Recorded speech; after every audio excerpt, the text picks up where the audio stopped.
Using company data for your own benefits is a big crime in UAE. It's a misdemeanor, and a misdemeanor jail sentence is 1 month minimum and 3 years maximum. This is the तो बहुत बड़ी खबर सामने आ रही है, क्योंकि छुट्टी से रिलेटेड जो अपडेट आई है, जो खबर आई है, एक दो नहीं, कम से कम मैं 5 से 6 वीडियो बना चुका हूं। और जो मोहरे अपडेट जारी करती है, जो मोहरे खबर देती है, वही मैं अपने चैनल के माध्यम से आप तक ये पहुंचाने की कोशिश करता हूं। 3 इंपॉर्टेंट अपडेट है, तीनों अपडेट के ऊपर आपसे बात करने वाला हूँ। 2-3 मिनट का वीडियो है, लास्ट तक ज़रूर देखना ताकि आपको पूरी जानकारी मिले। तो चलिए स्टार्ट करता हूँ, बताता हूँ अपडेट के बारे में। तो जैसा ये शॉर्ट वीडियो की बात कर लेता हूँ, आपने देखा स्टार्टिंग के क्लिप में, क्योंकि ये कोई आम आदमी नहीं है, एक समझे बुझे, एक यहाँ के लेबर लॉ को समझते हैं, यहाँ का सिस्टम को समझते हैं, इसलिए अपने वीडियो के माध्यम से लोगों को अवेयर करते हैं, लोगों को समझाते हैं। तो इनकी बात पर ज़रूर ध्यान देना, क्योंकि बहुत सारे ऐसे अभी मामले हैं, जब तक आप कंपनी में अगर काम करते हो तब तक तो आप सही रहते हो, लेकिन जिस दिन कंपनी से जाने की बात कर देते हो तब तक कंपनी वाले आपके पीछे पड़ जाते हैं, या फिर जो उस कंपनी में बड़े बड़े पोस्ट वाले लोग हैं वो आपके पीछे पड़ जाते हैं। इसलिए जब भी यहाँ किसी कंपनी से आप निकले, सोच के समझ के।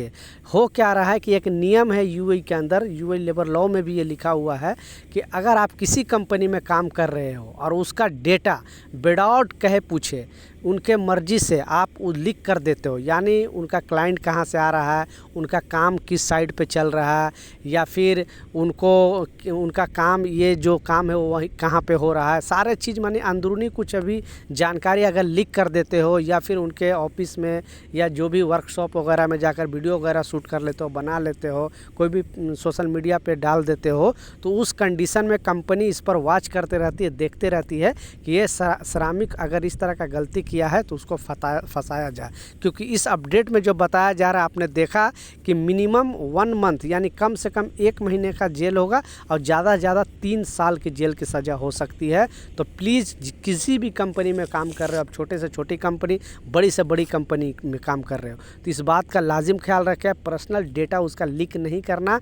नहीं तो शायद आपको ये सब मजाक में लगता होगा, लेकिन जब आपके साथ इस तरह का घटना घटेगा तो एक्चुअली समझ में आए, क्योंकि बहुत सारे लोगों के साथ इस तरह का घटना घट रहा है। लाखों लोग मुझसे जुड़े हुए, इस बेस पर मैं आपसे बता रहा हूं। और अपडेट भी आया था तो मैं सोचा आप लोगों के साथ शेयर कर दूं, ताकि आप लोग सावधान रहे। एक वर्कर के नाते प्लीज़ इस वीडियो को ज़्यादा से ज़्यादा शेयर कर दें, ताकि उन तक भी इस तरह का इन्फॉर्मेशन मिले।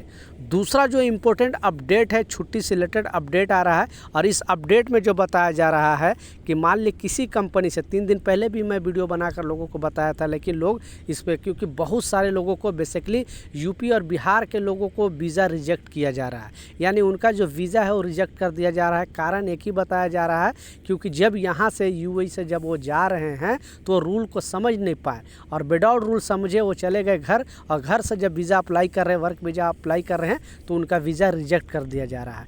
लेकिन ज़्यादा मैं जैसा बताया, यूपी और बिहार के लोगों को वीज़ा रिजेक्ट कर रहा है। कारण जो बताया जा रहा है, क्योंकि बीच में कानून आया था, और इस कानून के तहत बताया गया था कि अगर जो लोग यूएई से जा रहे हैं, पहले क्या होता था कि अगर आप किसी कंपनी में काम कर रहे हो और किसी तरह छुट्टी इमरजेंसी लेकर चले जाते थे, तो आप अगर 6 महीना नहीं आते थे इस कंट्री में, तो आपका ऑटोमेटिक जो वीज़ा है वो कैंसिल हो जाता था। फिर चाहो तो दूसरी कंपनी में आप वीज़ा अप्लाई करके वर्क वीज़ा पे आ सकते थे। लेकिन बीच में गवर्नमेंट ने अपडेट जारी करके बताया था कि अब ऐसा नहीं होगा।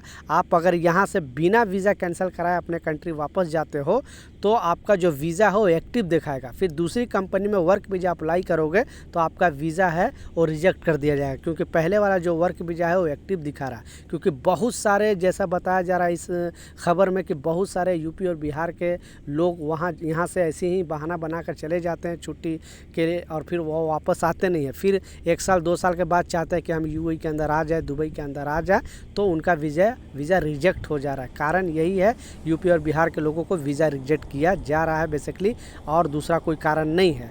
तो ये चीज़ का लाजिम ख्याल रखें। लास्ट जो इम्पोर्टेंट अपडेट है, जो छुट्टी से रिलेटेड अपडेट है, इस अपडेट में बताया जा रहा है कि जो लोग यहाँ से दुबई से अगर छुट्टी इंडिया जाना चाहते हैं, तो वो अपना अनएम्प्लॉयमेंट जो इंश्योरेंस है वो करा के जाए। बहुत सारे ऐसे लोग हैं जो कराते नहीं हैं और उनका वहाँ जाने के बाद 2 महीना 3 महीना रह लेते हैं, फिर उनका जो महीने का 5 जो दिरहम देना है, जैसा आपको मालूम है कि हर मंथ आपको 5 दिरहम देना पड़ेगा, वो भी जो जब तक यूएई में रहोगे तब तक।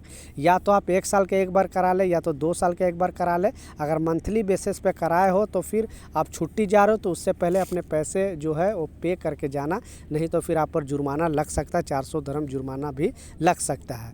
और जो लोग नए नहीं कराए हैं अनएम्प्लॉयमेंट इंश्योरेंस, अल अंसारी एक्सचेंज में जाकर आप जल्दी से जल्दी ये इंश्योरेंस करा लें, क्योंकि सारे लोग जो भी यूएई में काम करेंगे ये सारे लोगों पर ये नियम लागू है। गवर्नमेंट ने बताई है कि जो लोग नहीं कराएगा उसका दूसरा वर्क वीज़ा नहीं लगेगा और नहीं तो 400 दिरहम जुर्माना लगेगा।